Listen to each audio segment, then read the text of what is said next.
Coming up today, Canadian diplomats get access to a Korean-Canadian pastor sentenced to life with hard labour by North Korea. Despite his nightmare situation, Im Hyun-soo is said to be in good spirits.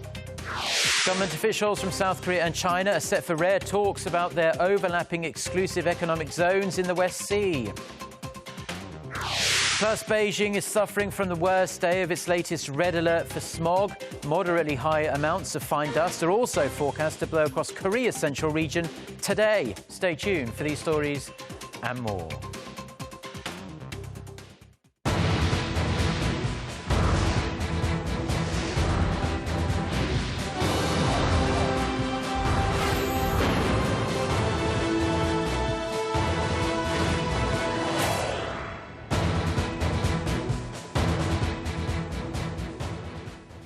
Hello, it's noon on Tuesday, the 22nd of December. You're tuned in to our midday newscast here on Arirang TV. Thank you very so much for joining us. I'm Mark Broom. Our top story this afternoon, it has emerged that North Korea allowed Canadian diplomats to meet a jailed Korean-Canadian pastor in Pyongyang late last week. The officials who saw Im Hyun-soo said he was in good physical and mental condition. Connie Kim starts us off. Canadian diplomats finally got their chance late last week to check up on detained Korean-Canadian pastor Im Hyun-soo, who has just started a life sentence with hard labor in North Korea. CNN reported on Monday that Lisa Pak, a leader and spokeswoman at Im's church in Toronto, said two officials from Canada's embassy in Seoul and an interpreter met with Im last Friday in Pyongyang. Despite the desperate situation he finds himself in, the officials said Im, who is in his early 60s, was healthy and in good spirits. Im has traveled back and forth to North Korea for humanitarian aid trips since 1997. But he was arrested in February while doing charity work at a nursing home and orphanage in the north. Last week, a North Korean court sentenced him to a lifetime of labor for crimes against the state.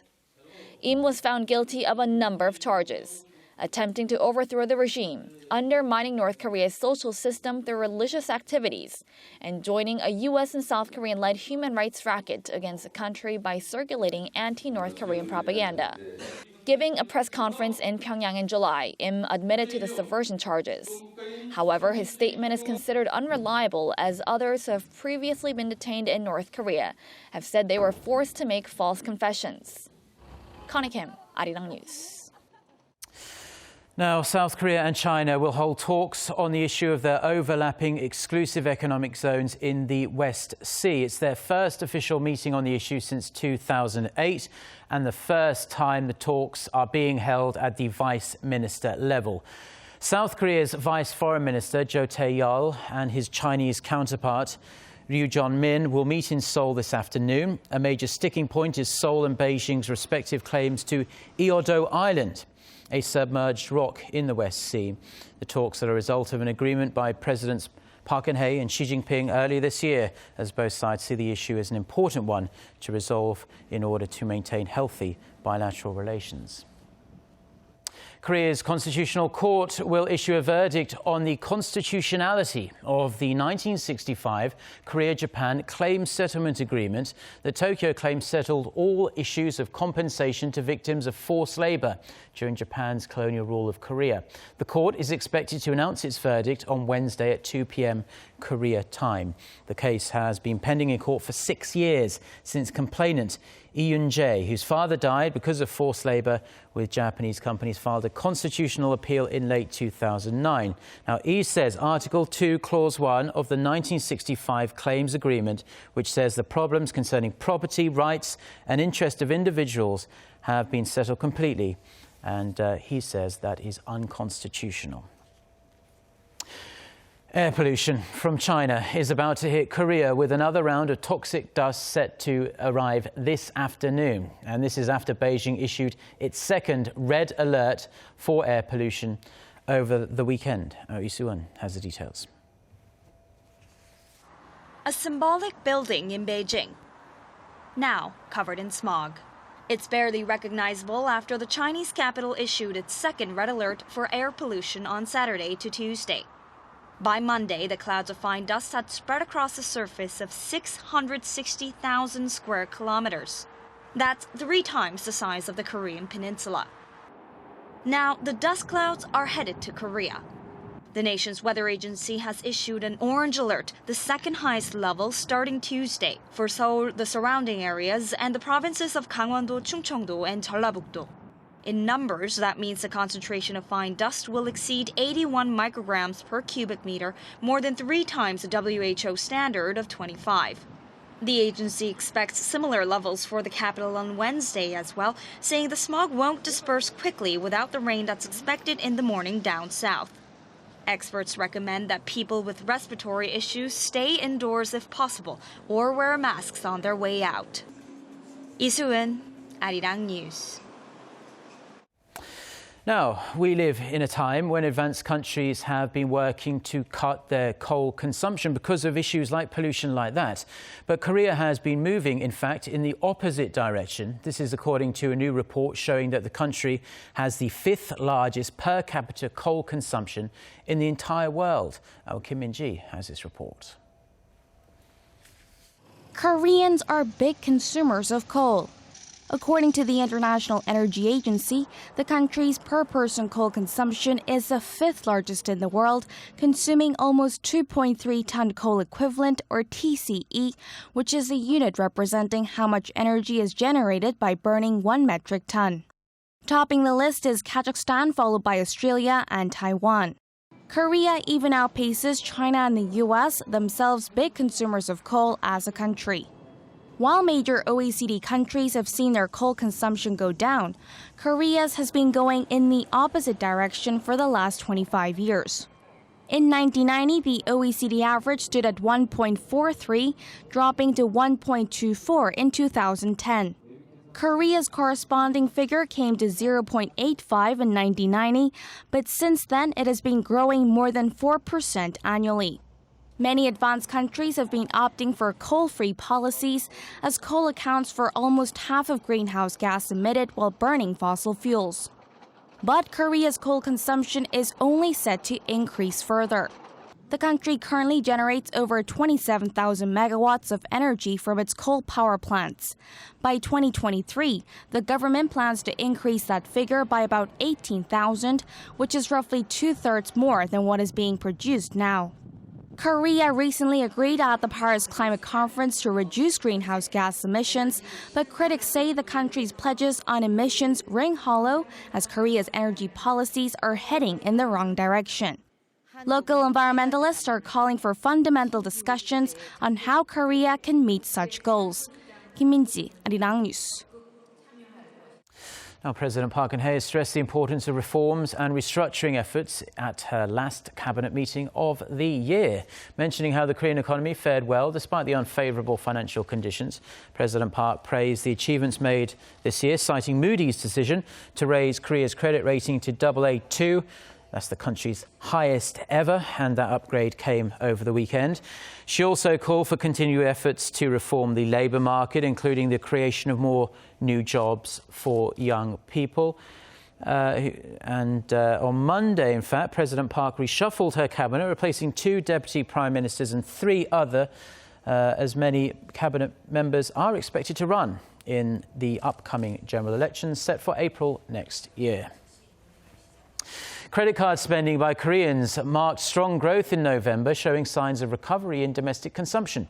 According to data compiled by the Credit Finance Association of Korea, $45.9 billion worth of purchases were made using plastic cards last month, up 9.8% from the previous year. The figure includes credit, debit and prepaid card purchases. The rise in transactions is attributed to a pickup in consumer sentiment. Korea's Consumer Sentiment Index actually reached 106 points in November. That's the highest it's been this year. Breaking it down by industry, credit card spending at travel agencies and duty-free stores rose by over 20% on year. The discount sales event K-Sale Day also contributed to a 10% on-year rise in transactions at department stores and large supermarkets. Now, South Korea is well known around the world for being one of the most wired countries in the world, but it seems China is catching up pretty fast. A new report by the Korea Institute for Industrial Economics and Trade predicts the technology gap in the telecommunications industry between the two countries will narrow to just over 1 year and a half from its prediction of a year and 9 months back in 2012. In order to stay competitive, the report says local telecom companies should do more to raise their profile in China. It also suggests Korean companies should step up their efforts to develop fifth-generation LTE technology, which is 1,000 times faster than the current 4G. Now, not so long ago, they were the two most powerful men in world football. But on Monday, both Sepp Blatter and Platini were shown the door by the sport. Despite the weight of evidence against them, both feel they've been wronged and have vowed to appeal. Now, Son Jung-in has the details. FIFA's Ethics Committee has banned suspended FIFA President Sepp Blatter and UEFA President Platini from all football-related activities for 8 years.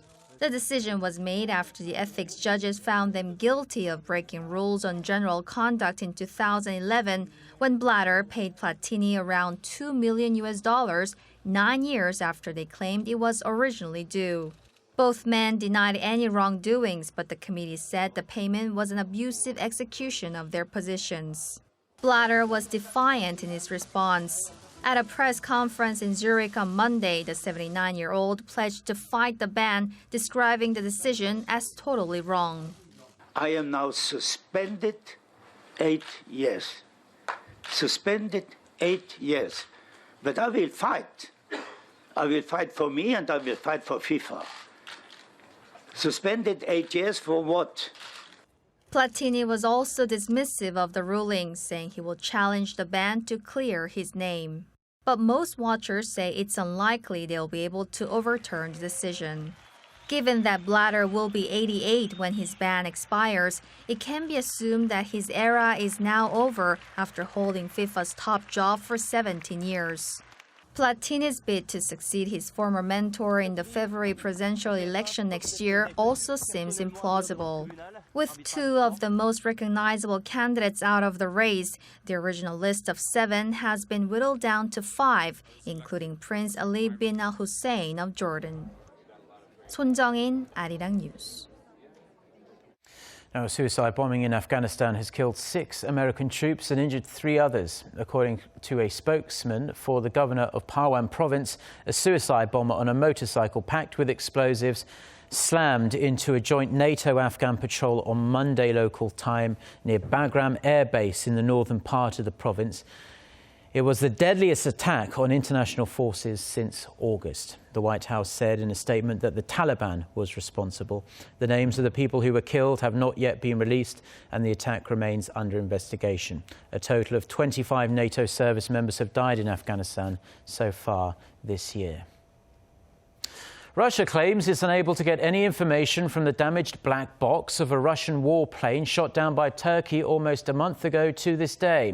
An official from the Russian Air Force said attempts to get a read out of flight data had proven impossible because of internal damage. He added that all but 3 of the flight recorded 16 microchips had been completely destroyed and that the others were badly damaged. The Kremlin had hoped information from the black box would have supported its version of what happened. The downing of the Russian warplane by Turkish jets on November 24th was the most serious confrontation between Russia and a NATO member state in half a century. Now, you may have been woken up earlier this morning if you were watching us in Korea, because a moderate 3.9 magnitude earthquake shook Korea in the early hours of this morning. The quake hit just north of Iksan, which is a city about 250 kilometers south of Seoul, at around about 4:30 a.m. Now, this is the strongest quake to hit the country this year. Local residents are said to have heard a loud bang and felt vibrations for 7 to 10 seconds.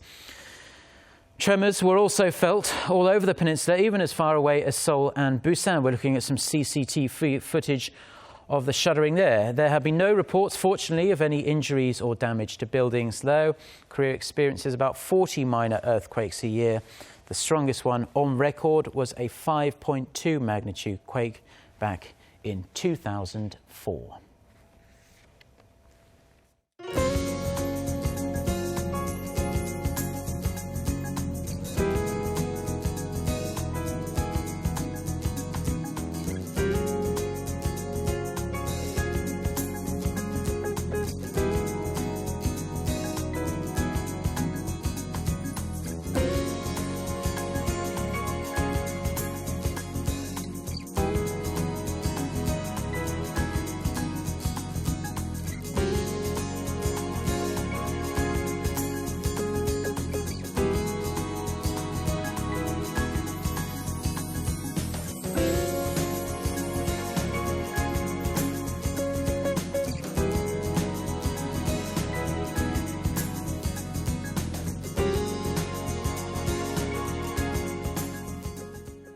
Well, those are the stories we have for you on this Tuesday afternoon here in Seoul. For more of the latest, don't forget to check out our website, arirang.com/news. Have a great day. Goodbye.